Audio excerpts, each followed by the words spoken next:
السلام عليكم ورحمة الله وبركاته. نكمل الأسئلة والاستفسارات. نبدأ بتحليل سهم إن شاء الله اسمنت أم القرى.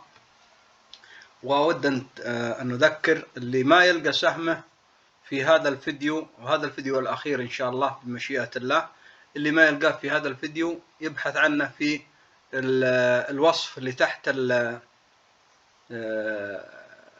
الفيديوهات السابقة، فممكن يرجع لسهمه. وبرضه هذا التحليل ثابت طوال الأسبوع، هذا الأسهم اللي ذكرتها في الفيديوهات السابقة، إلا بعد تغيير مثلا اختراق مقاومات مهمة فوق للأعلى، أو كسر دعوم، أو كسر آخر دعم وضعته في الأسفل، فهنا ممكن يطلب المتابع تحديث لسهمه بعد ذلك. يعني يكون التحليلات هذه أو الفيديوهات هذه مرجع لكم خلال الأسبوع هذا والأسبوع القادم، حتى يتغير مسار السهم بقوة، أما للأعلى أو للأسفل، مما يؤدي إلى تحديث الشارت إن شاء الله بحول الله وقوته. طيب، نأتي إلى سهم اسمنت أم القرى. اسمنت أم القرى أغلق على 24.72، عنده دعم على المستوى 23.30، وعنده دعم آخر عند مستوى أشهد لا إله إلا الله، عند نفس القاع قريب من 22.80. هذه دعوم.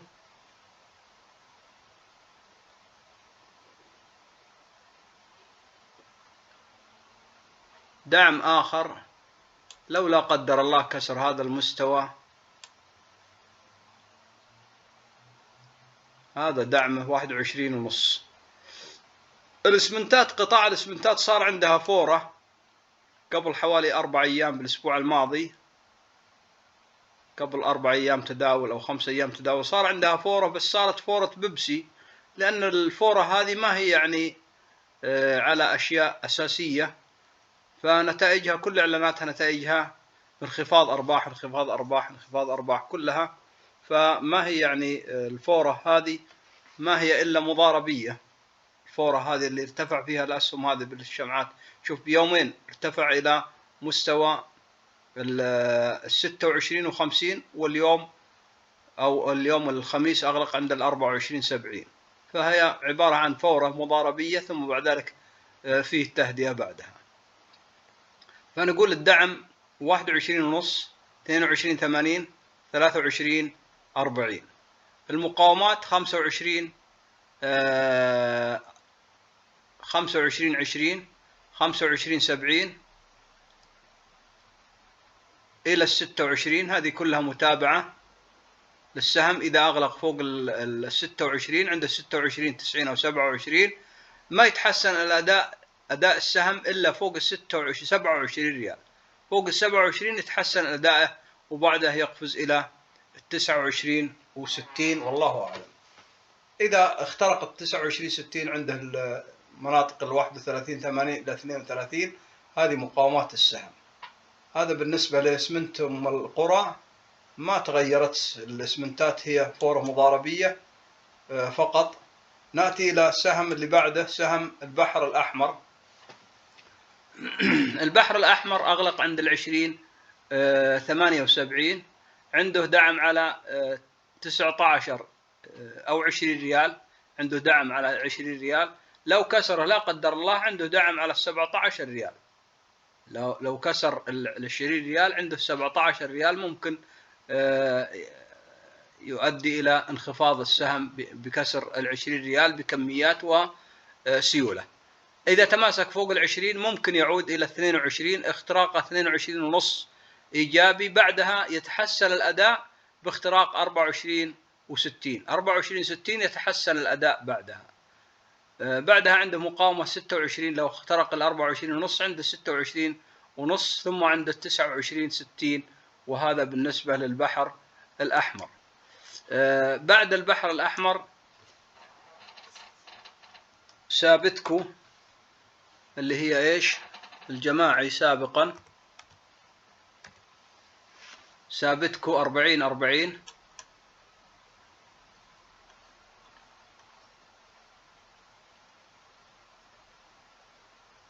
سابتكو كأنه رسم له مسار هنا، نقول إن شاء الله أنها بداية إيجابية إذا حافظ على هالمسار هذا.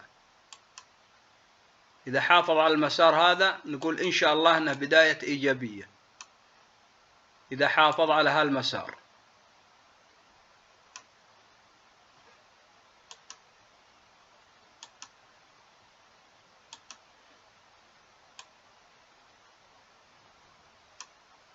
إذا حافظ على المسار فممكن السهم، خصوصا في قطاع النقل، ممكن يتحسن أداء النقل، العمرة والحج وكذا.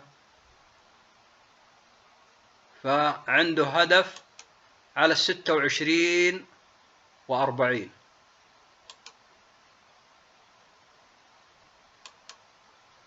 باختراق أول شيء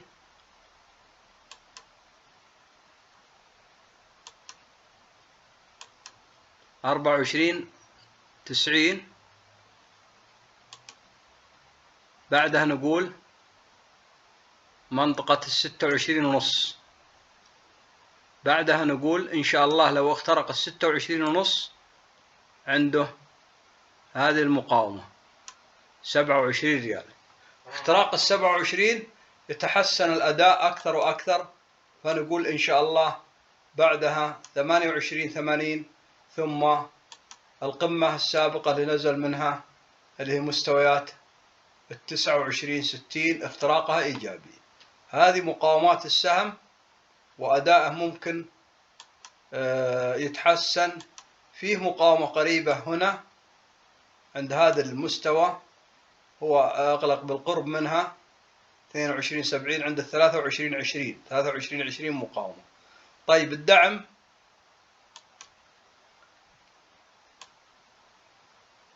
هذا مستوى دعم، أو قبله هنا مستوى دعم ما نغفله عند 21. الدعم الثاني عند 21. الدعم الأول عند 21.80. الدعم الثاني 21.15 هللة. الدعم الثالث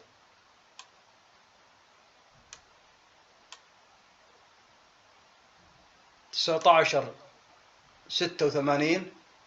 الدعم الرابع القاع اللي ارتد منه بهذا المستوى. لكن هو عنده مسار صاعد، إذا حافظ على الخط الأزرق السفلي هذا فعنده مسار صاعد ممكن يؤهله إلى 25 إلى 26.5. إلى 26.5. اختراق 27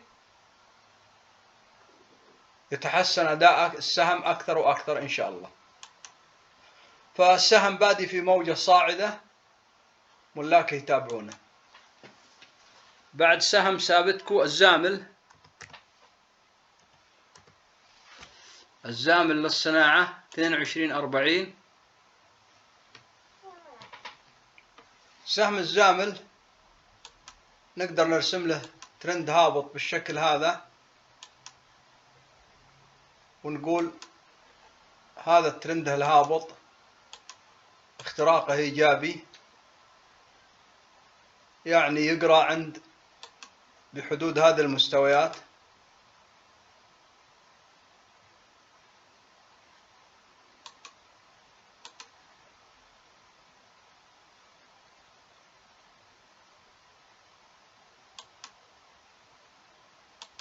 يقرأ بحدود هذه المستويات والله أعلم.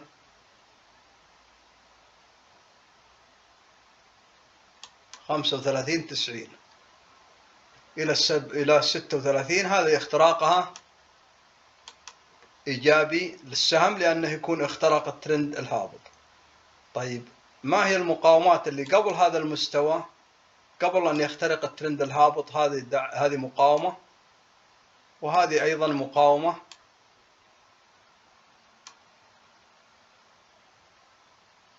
وهذه أيضا مقاومة قريبة.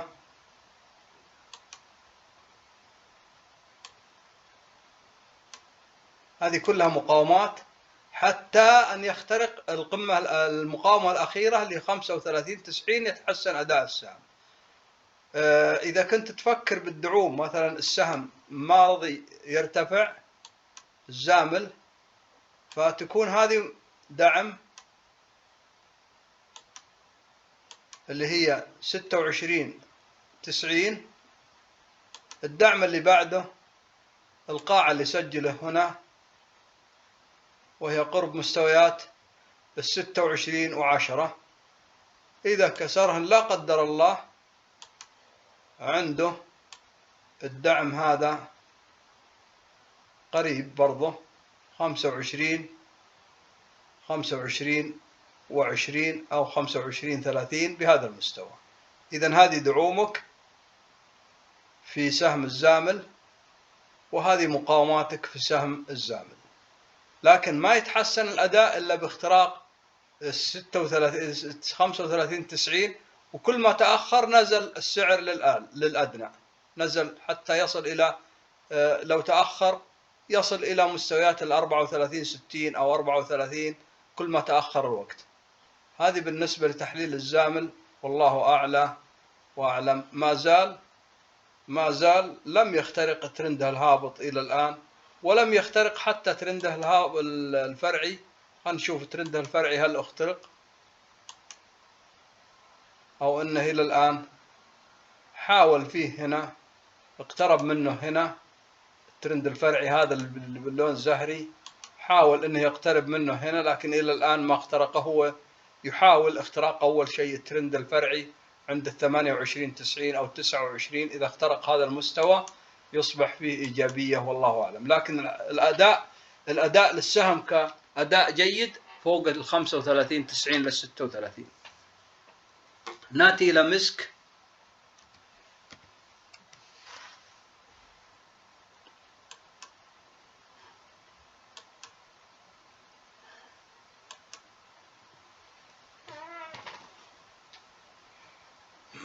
مسك برضه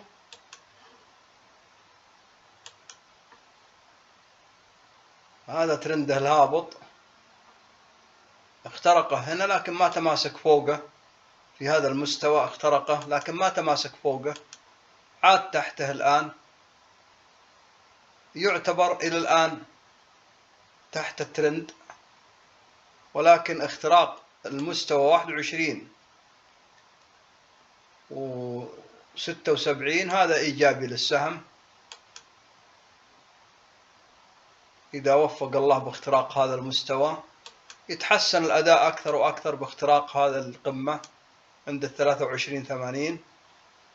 الآن فيه مقاومة قريبة عند السهم، ممكن لو عاد يخترقها بسهولة 19.5. أما من ناحية الدعوم فهذا دعم قريب عند 18 ريال. كسره لا قدر الله عنده الدعم هذا القاع 15.90 هذا دعم. كسره السلبي. إذن سهمك يا راعي مسك ما زال لم يخترق أو لم يثبت فوق الترند الصاعد الهابط المائل هذا. كل ما ثبت فوقه، كل ما اخترقه وثبت فوقه، وعلامة يعني اختراقه أو الإيجابية باختراق 21.76. بالنسبة لمدينة المعرفة،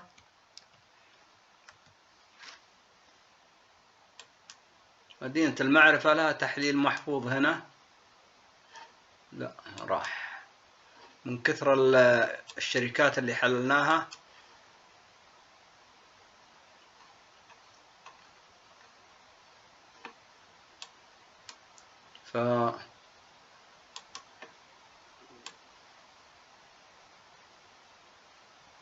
مدينة المعرفة عندها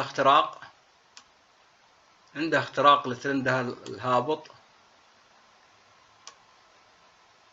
ولكن هل يصمد؟ في تذبذب إلى الآن.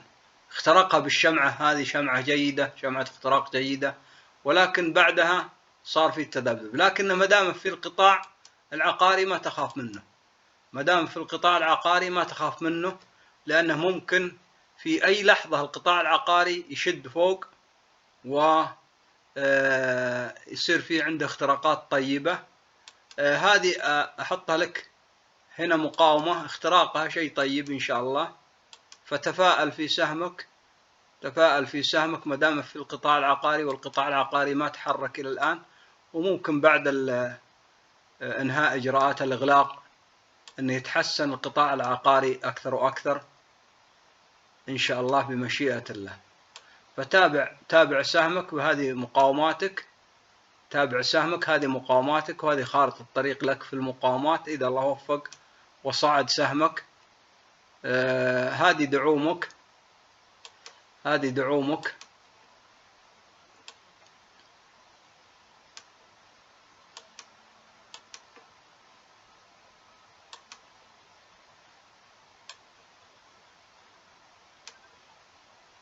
هذه الدعوم تهتم فيها إذا والله ضغط على السهم.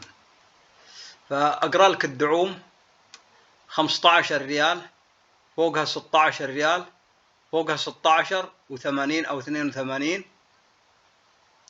الإيجابية باختراق 19.5، هنا يتحسن الأداء أكثر وأكثر.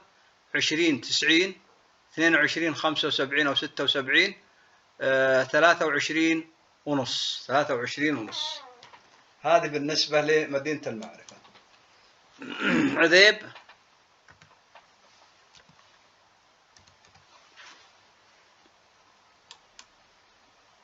خلينا نشوف له التحليل محفوظ. لا،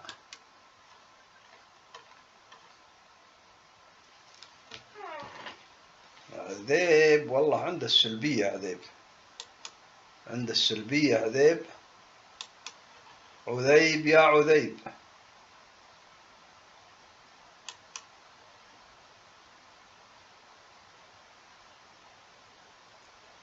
هذه قمة في عذيب، هذه اختراقها بكل المقاييس إيجابي، لكنها بعيدة. هذه القمة الثانية برضه بعيدة، 104 برضه بعيدة. طيب ناخذ ترند هابط، ما دام هبط بالشكل هذا.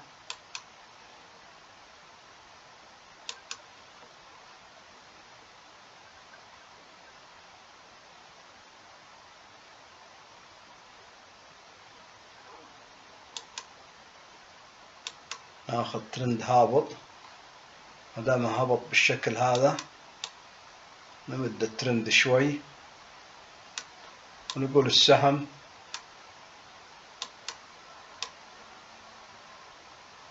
يحتاج إلى العودة فوق هذا المستوى.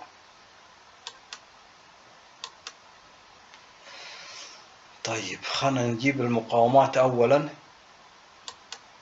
السهم إذا حصل عنده ارتداد، هذه مقاومة، وهذه أيضا مقاومة، وهذه أيضا مقاومة.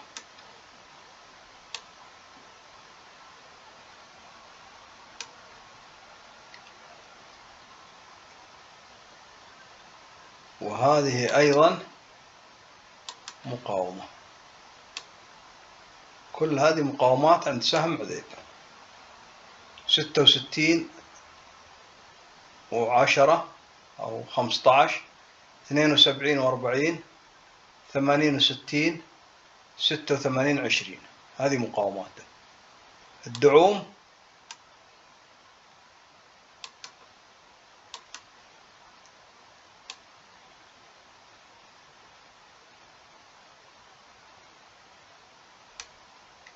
هذا دعم عند 57، وهذا دعم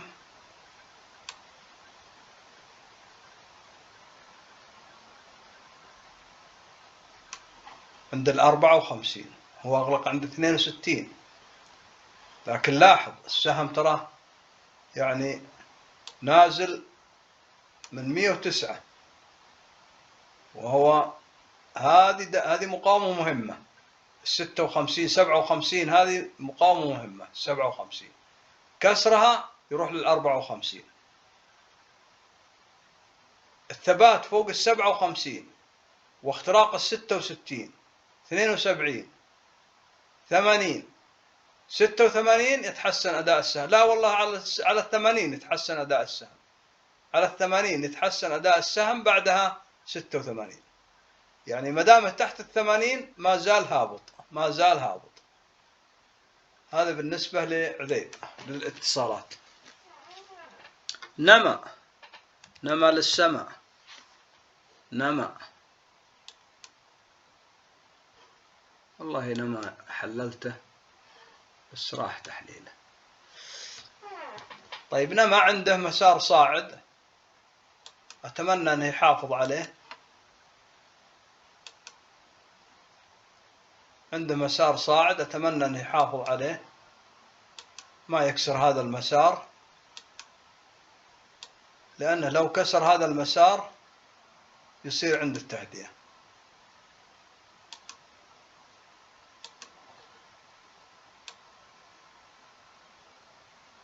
هو رجع داخل المسار، تخلى عن المسار العلوي ورجع داخل المسار. شوف مسارات السهم عندك، هذه المسارات. هذا المسار الأول اخترقه هنا وذهب للمسار الثاني، صدم فيه، بعدين رجع تحته للمسار الثاني، ثم بعد ذلك حاول يطلع للمسار الثاني لكنه ما كمل، رجع الآن داخل المسار هذا. إذن هذا المستوى بهذا المقاومة يعتبر مقاومة، لأنها مقاومة أيضا قمة وحدود مسار هنا، حدود مسار للأعلى. فلو ارتفع من بهذا الشكل، عنده المسار هنا اختراقه إيجابي، اختراق القمة 42 60 إيجابي، بعدها عنده مقاومة ثانية، هذا المسار أو هذا المقاومة، بعده عنده حدود المسار للأعلى، هذا 46 90. إذن مقاوماتك 42 60 44 30 46 90 إلى 47. أما بالنسبة للمقاومات فتعتبر الآن هذه مقاومة قريبة 38 60. اللي أدنى منها لا قدر الله عنده هذه مقاومة أيضا 37 ونص. عنده مقاومة 36 65. عنده مقاومة هنا عند 35 70. وعنده المقاومة المهمة القاع، هذا لا يكسر بأي حال من الأحوال، لأن كسر السلبي اللي هو 31 75. إذن هذا خطوط المقاومات، وهذا خطوط هذه المقاومات بالأخضر، وهذه الدعوم بالأحمر. هنا كسر 35، كسر 36 60 يضعف المسار، وهذه مساراته. إذا نجح في اختراق المسار الأول يذهب للمسار الثاني، إذا اخترق للمسار الثاني يذهب إن شاء الله للقمم. هذه بالنسبة لنماء للكيماويات. نأتي للمجموعة السعودية. المجموعة السعودية برضه المجموعة السعودية رسم له مسار إيجابي بهذا الشكل، رسم له مسار إيجابي بهذا الشكل، ما دام فوقه فهذا إيجابي للسهم.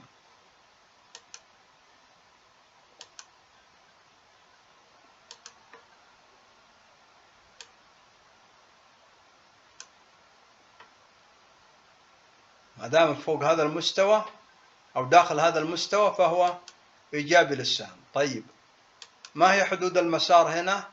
هذا اختراقها إيجابي، بعده يطلع من المسار هذا للأعلى، وين يغلق هذه الفجوة، حاول الصعود للفجوة لكنه ما استطاع الصمود. الفجوة هذه مستواها،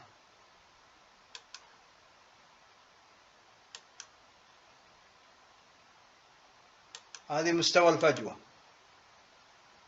حاول يصعد لها لكن ما ثبت، يتطلب عليه العودة وإغلاق الفجوة، بعدها نقول جو هيد فوق القمة السابقة. إذا أغلق الفجوة هذه عنده مقاومة هنا، ثم بعد ذلك ما عنده إلا المقاومة اللي هي القمة اللي نزل منها بحدود 42 و 25. طيب هل عنده الآن مقاومات قريبة؟ نعم عنده مقاومة قريبة، اللي هنا هذه مقاومة قريبة عند 36-60، هذه تعتبر مقاومة قريبة. ما هو الدعم؟ الدعم هذا الدعم، وهذا أقرب دعم الآن يواجه السهم في هذه المستويات. الدعم اللي أدنى منه لا قدر الله كسره يؤدي إلى الهدوء أكثر وأكثر، هذا الدعم. كسر الدعم اللي هو مستوى 32-60 يؤدي إلى الدعم اللي بعده 30 كسرها سلبي. إذن هذه الدعوم الثلاثة اهتم فيها، أي كسر ل 32-60 هذا يؤدي إلى الهدوء أكثر، وكسر 30 و75 سلبي على السهم. أقرب دعم عنده ال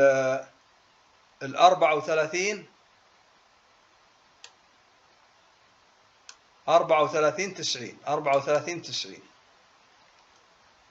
هذا بالنسبة للمجموعة السعودية. هو في مسار صاعد، ما دام داخل هذا المسار الأزرق اللي حدوده أزرق فهو مسار صاعد إلى الآن. الفجوة هذه مهمة، إغلاقها إيجابي، إغلاقها إيجابي. بعد المجموعة السعودية أيان،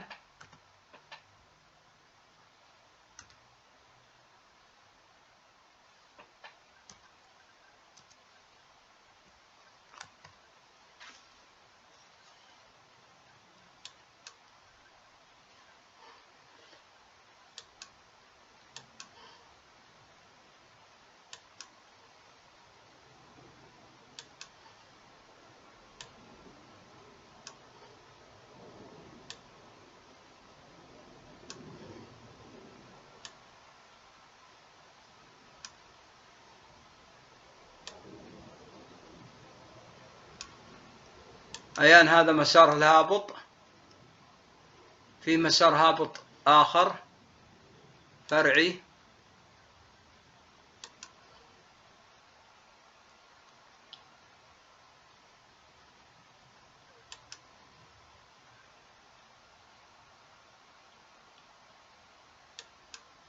اختراقه إيجابي أو بداية إيجابية، ولكن الإيجابية باختراق المسار الأول هنا اللي باللون الأحمر.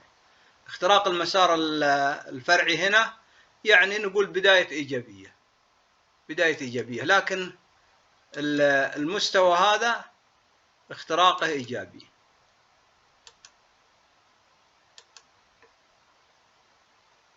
هذه خطوط المقاومة عندك،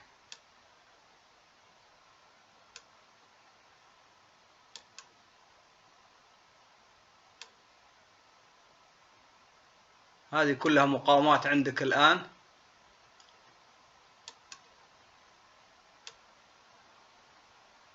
وهذه أول الدعوم قريبة جدا، ممكن أنها أغلق أعلى منها شيء بسيط.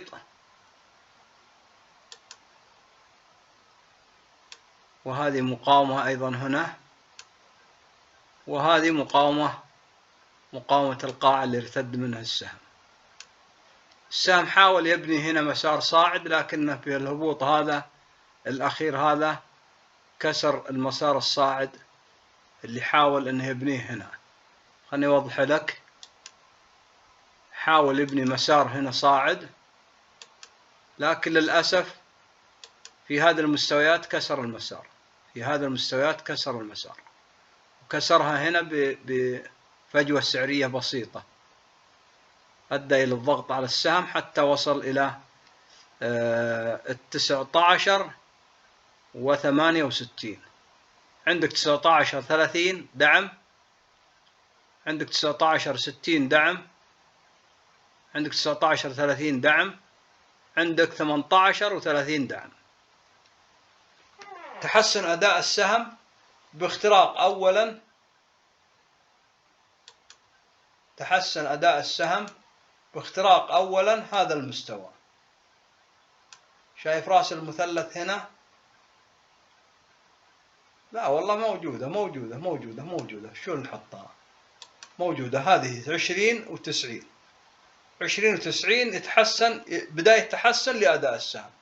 بعدها 22 و70، بعدها التحسن الحقيقي بالسهم باختراق 24.5، اختراق 24.5. هذا بالنسبة لأيام. آخر سهم جدورت.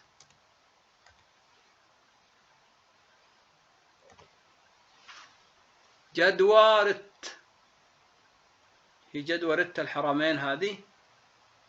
في جدورت السعودية وفي جدورت. طيب اللي يسأل عنها هي جدوى، ما أدري، يمكن يقصد الحرمين. جدورت الحرمين.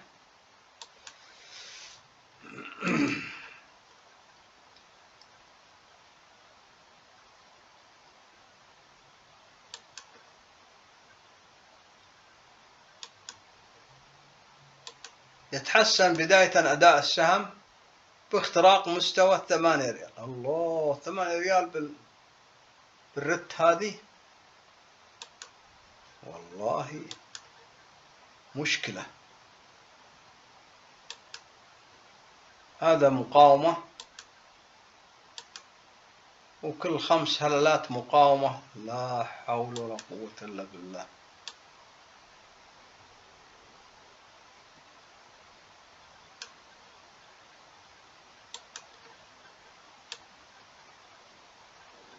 هم يوم يحطون الهلل هذا والتذبذب بالهللة هذه يبغى يعرقلون الشركات بهالشكل هذا.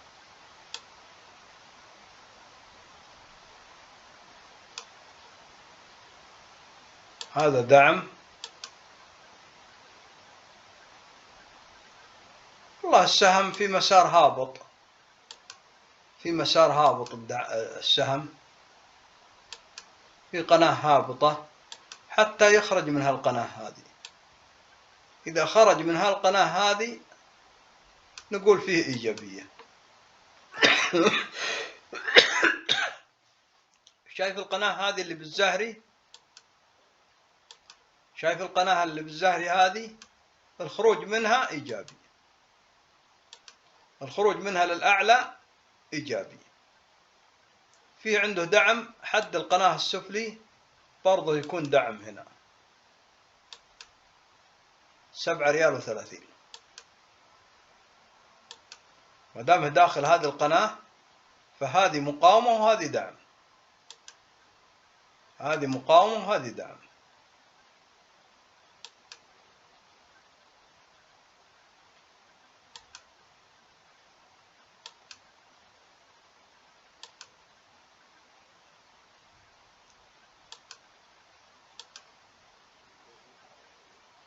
هذه مقاومة